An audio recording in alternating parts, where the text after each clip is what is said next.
तिळाची पोळी बनवण्यासाठी या वाटीने 2 वाटी तीळ घ्यायचे आहेत.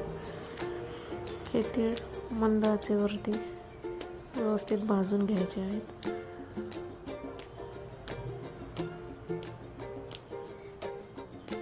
तीळ भाजून झाल्यानंतर त्याच वाटीने अर्धा वाटी शेंगदाणे भाजून घ्यायचे आहेत आणि हे मिश्रण थंड करण्यासाठी ठेवायचं आहे. याच वाटीने आपल्याला 2 ते 2.5 वाटी गूळ घ्यायचा आहे. गूळ छान किसून यात मिश्रणात मिक्स करून घ्यायचं आहे व याचं मिक्सरला वाटण करून घ्यायचं आहे. जास्त बारीकही नाही आणि जास्त मोठंही नाही वाटण करून घ्यायचं. यासाठी पिठाची कणिक तयार आहे. चपातीपेक्षा थोडा छोटा उंडा घेऊन याचा उंडा बनवून घेऊयात आणि या उंड्यामध्ये तयार केलेलं मिश्रण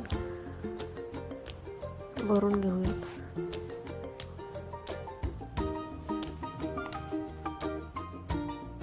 व्यवस्थित प्रेस करून हे मिश्रण भरून घ्यायचं आहे.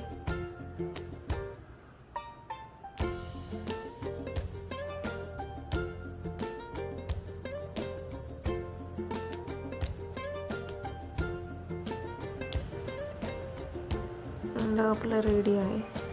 हा छान पिठामध्ये बुडवून प्रेस करून घ्यायचा आहे जेणेकरून मिश्रण कडेपर्यंत पसरलं जाईल व याची छान गोल पोळी लाटून घेऊयात. चपातीपेक्षा थोड्या छोट्या साईजच्या पोळ्या या मिश्रणापासून 8 ते 10 तयार होतील. आता पोळी आपली लाटून रेडी आहे. तवाही आपण तापवून घेतलेला आहे. तर पोळी आपण शेकून घेऊयात.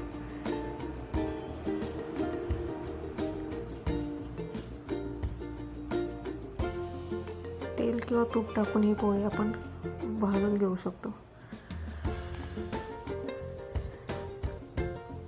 तर तिळाची पोळी आपली भाजून रेडी आहे. ही पोळी 8 ते 10 दिवस टिकून राहते. प्रवासामध्ये ही पोळी आपण घेऊन जाऊ शकतो.